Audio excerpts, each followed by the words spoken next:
আজ তৈরি করে দেখাবো দুধ দিয়ে মুরগির মাংস রান্না। এর আগে আমি দুধ দিয়ে গরুর মাংস রান্না করে দেখিয়েছি, আপনারা ভীষণ পছন্দ করেছেন। আসসালামু আলাইকুম ভিউয়ার্স। দুধ দিয়ে গরুর মাংস, মুরগির মাংস বা মাটন যেটাই রান্না করেন না কেন, ওটা খেতে খুবই জুসি এবং সফট হয়।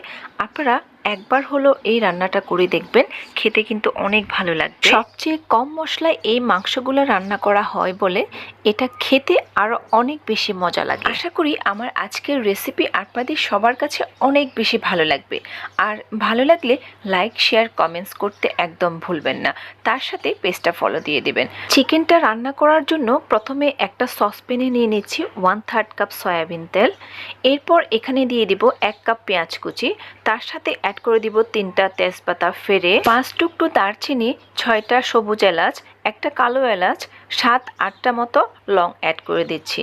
এখন সব মশলাগুলো পেঁয়াজের সাথে খুব ভালো করে নেড়েচেড়ে ভেজে নেব। এখানে আমি মুরগির 4 পিস লেগকে ভালো করে ধুয়ে পরিষ্কার করে কাট করে নিয়েছি।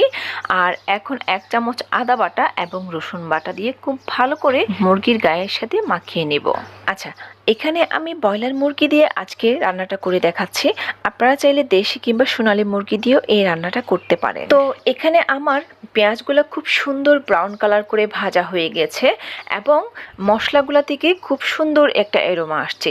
এ পর্যায়ে আমি ওই যে ম্যারিনেট করে রাখা চিকেনগুলোকে অ্যাড করে দিচ্ছি। তো চিকেনগুলো অ্যাড করে দেওয়ার পর এখন চিকেনগুলোকে আমি 1-2 মিনিট মতো ভেজে নেব। এরপর এখানে অ্যাড করে দিব 1 টেবিল চামচ বাদাম বাটা, 1 চামচ লবণ, 1 চামচ ধনিয়া গুঁড়া, 1 চামচ জিরা গুঁড়া আর কাঁচামরিচকে ক্রাশ করে দিয়ে দিচ্ছি 2 টেবিল চামচ। আচ্ছা, মুরগিটাতে আমি যেহেতু লাল মরিচ কিংবা হলুদ গুঁড়া ইউজ করব না, তার জন্য আমি এখানে কাঁচামরিচের পরিমাণটা একটু বাড়িয়ে দিচ্ছি। তাতে মুরগিটা খেতে ঝাল ঝাল হবে আর ভালোও লাগবে। এখন চিকেনটাকে নেড়ে চেড়ে আমি মশলার সাথে খুব ভালো করে ভেজে নিচ্ছি। চিকেনের কালার যখন চেঞ্জ হয়ে আসবে তখন এখানে আমি অ্যাড করে দিব 1 গ্লাস দুধ। এখানে আপনারা লিকুইড গরুর দুধ কিংবা পাউডার দুধকে গুলিয়েও অ্যাড করতে পারেন। তো দুধটা দিয়ে দেওয়ার পর এখন সবকিছু খুব ভালো করে নেড়ে চেড়ে চুলার আঁচটাকে মিডিয়াম করে একটু পরপর নেড়ে দিচ্ছি, আবার ঢেকে দিচ্ছি।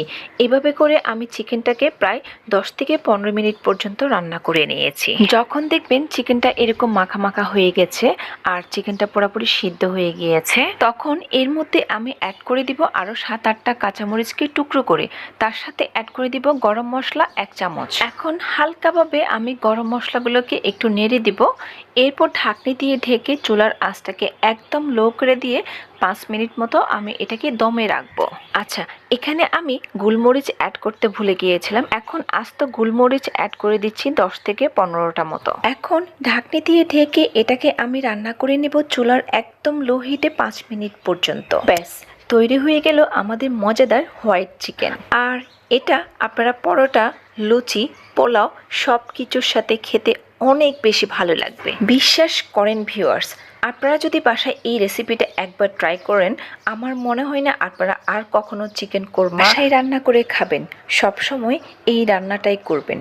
এটা এতটা ইজি। আশা করি আমার আজকের রেসিপি আপনাদের কাছে অনেক বেশি ভালো লাগবে আর সহজও লাগবে। তাহলে আজ এখানেই বিদায় নিচ্ছি। দেখা হবে আবারও কোনো পরবর্তী রেসিপিতে।